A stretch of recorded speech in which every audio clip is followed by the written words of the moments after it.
আসসালামু আলাইকুম। কোন সে দুনিয়াতে বিশ্বাস করবোটা কারে? এই যে ফুয়াদের একটা ভিডিও ভাইরাল হয়েছে বর্তমানে, সম্ভবত কক্সবাজারে সেরি নিয়ে গেছে ওইখানে। মানে ভিডিওটা এখন একবারে পুরা সেক্স ভিডিও। বাইরে যেটা সত্যি কথা, মানে সোশ্যাল মিডিয়াতে বা বাস্তবে বর্তমান প্রেক্ষাপটে মানুষটারে খুব ভালোবাসতাম, খুব ভালো লাগতো, মনে হইতে কি সত্যি কথা বলে। কিন্তু যা কাম করলো, আরে ভাই বর্তমানে বাংলাদেশের পরিস্থিতি ভালো না। কি দরকার আছে কক্সবাজারে সেরি নিয়ে যায়? হাইরি মনে জীবনও দুধ খায় নাই, কিভাবে সোপটায় সোপটায় দুধ খাইতেছে।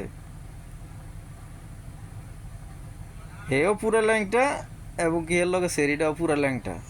পুরা video YouTube, Facebook, TikTok already ছড়াই গেছে। এখন বলেন বাংলাদেশে বিশ্বাসটা করবেন কারে? মানে আপনি কার উপরে ভরসা করে রাখবেন বা কার উপরে ভরসা করবেন? এখন তো মনে হইতেছে কি স্বয়ং ফেরেস্তাও যদি আয়সা বলে যে আমি ফেরেস্তা আসছি, আমার উপর আপনার বিশ্বাস রাখেন, মানুষে আমার মনে হয় না যে মানুষের কারোর বিশ্বাস করতে পারবে বা বিশ্বাস রাখতে পারবে। আর মানুষের ব্যক্তিগত সম্পর্ক বা ব্যক্তিগত লাইফ এটা অনেকটা পার্সোনাল থাকে। এটা একটা কথা। মানুষ অনেক পর্যটক কক্সবাজারে যায়, কেউ গার্লফ্রেন্ড নিয়ে যায়, কেউ হাজব্যান্ড ওয়াইফ যায়। তো তারা ওইখানে যায়, কিছু সময় কাটায়।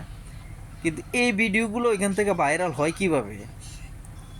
অতএব হোটেল কর্তৃপক্ষের জালিয়াতি আছে। হয়তো হোটেল কর্তৃপক্ষ এটা ফাঁসানোর জন্য ভিতরে ক্যামেরা সেটিং করে রাখে। আসলে এগুলো যাচাই করা দরকার যে একটা পর্যটক খাত, ওইখানে যদি নিরাপত্তা না থাকে তাহলে পর্যটনটা ওইখানে কেন যাবে বা কিভাবে যাবে? তাদের নিরাপত্তা কোথায়? যেখানে একটা মানুষের মান সম্মান, ব্যক্তিগত পার্সোনাল জিনিস লই টান দেওয়া হয়, তাইলে কক্সবাজারে মানুষ যাবে কেন? আমার মনে হয় যত পর্যটক আছে, boycott Cox's Bazar, boycott Cox's Bazar, boycott Cox's Bazar, এটা বলা দরকার। কেননা বর্তমানে ঠান্ডা আসতেছে, কক্সবাজারে মানুষ ঘুরতে যাবে বেশি। আমার মনে হয় না কক্সবাজারে নিরাপদ এবং সেফ। কেন আপনি দেখেন, ভালো ভালো মানুষের যে এমন এমন ভিডিও ভাইরাল হয় বেশিরভাগ কক্সবাজারের থেকে, এবং কি ওইখানে হোটেলগুলো নিরাপদ না, ওইখানে হোটেল মোটেলগুলো নিরাপদ না। এরা হইলো হারামি। তো আমি সকল ভাই বেড়াদার এবং যারা কক্সবাজার যাইবেন তাদের উদ্দেশ্যে বলতেছি, কক্সবাজার নিরাপদ না, এবং কি খুবই সাবধান, খুবই সতর্ক থাকবেন। আপনি দেখেন, আমি আমি টাকা দিয়ে একটা রুম বুক করলাম, যে টাকাটা আমি টাকাটা দিলাম, তা এই রুমটার দায়িত্ব এখন আমার কাছে।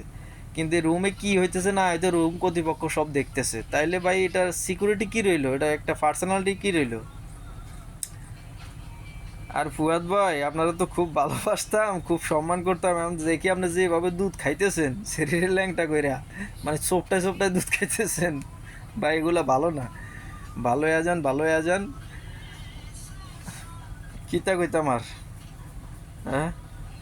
যেসব ভিডিও ভাইরাল হইতেছে এখন বর্তমানে, আহা, ভাল লাগে না।